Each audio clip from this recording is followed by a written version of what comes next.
இந்த நல்ல வேலையை கர்த்தரை ஸ்தோத்திரிக்கிறேன்.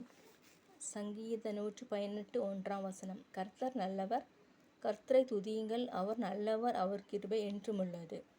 கர்த்தரை துதியுங்கள், அவர் நல்லவர். கர்த்தர் நல்லவர் என்பதை ருசித்து பாருங்கள், அவர் கிருபை, அவர் நல்லவர் என்பதை ருசித்து பாருங்கள். வசனம் இருக்குது. சங்கீதம் 34:8 கர்த்தர் நல்லவர் என்பதை ருசித்து பாருங்கள், கர்த்தரை துதியுங்கள், அவர் நல்லவர், அவர் கிருபை என்றுமுள்ளது. கர்த்தர் நம்மை காக்கிறார், நம்மை அணைக்கிறார். கர்த்தர் நம்மை நேசிக்கிறார். இயேசுவானவர் நம்மை நேசிக்கிறார். ஆகவே நாம் ஒரு நாள் வெட்கப்பட்டு போவதில்லை. கர்த்தரை பார்க்கிறவர்கள் முகம் பிரகாசம் அடைந்தார்கள், அவர்கள் வெட்கப்படவில்லை. இந்த நாட்களில் நாம் கர்த்தரை தியானிப்போமாக. கர்த்தரை அவருடைய வசனத்தை தியானிப்போமாக. என்ன வசனம் இது? கர்த்தர் நல்லவர் என்பதை ருசித்து பாருங்கள்.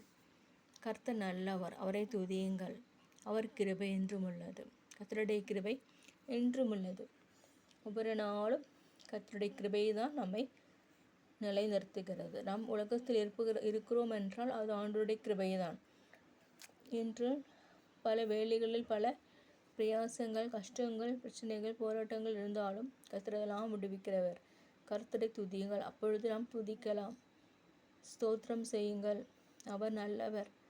கர்த்தர் நல்லவர் என்பதை அறிந்து அவருக்கு ஸ்தோத்திரம் செய்யுங்கள். அவருடைய கிருபை என்றும் உள்ளது.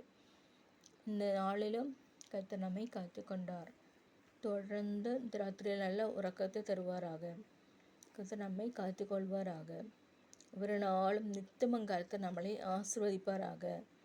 கர்த்தர் நல்லவர் என்பதை ருசித்து பாருங்கள். அவரை குறித்து மற்றவர்களுக்கு சொல்லுங்கள். இயேசுவானவரை குறித்து மற்றவர்களுக்கு சொல்லுங்கள். சகல ஜாதிகளோடும் சகல உலகத்தில் உள்ள எல்லா இடங்களிலும் சென்று கர்த்தரை பிரசங்கியுங்கள் என்று மார்க்க சுவிசேஷத்தில் போட்டிருக்கு. ஆகவே நாமும் கர்த்தருடைய வசனத்திற்கு கைக்கொள்வோமாக, வசனத்துக்கு கீழ்ப்படிவோமாக.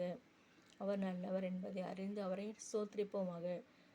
என் ஆத்துமாவை கர்த்தரை ஸ்தோத்திரி, என் முழு உள்ளமே அவருடைய பரிசுத்த நாமத்தை ஸ்தோத்திரி.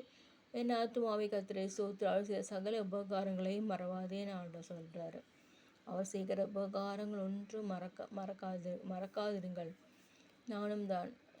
நம்மளுக்கு ஆண்டவர் அநேக அற்புதங்களை செய்கிறார், அநேக நன்மைகளை செய்கிறார். அதையெல்லாம் மறக்கக்கூடாது. அவர் நல்லவர், அவரை இறுக பிடித்து கொள்ளுங்கள். அவர் நல்லவர், அவரை ருசித்து பாருங்கள். உலகத்தில் உள்ள கண்ணிச்சை, மாம்சத்தின் நிச்சயம் விட்டு விடுவோமாக.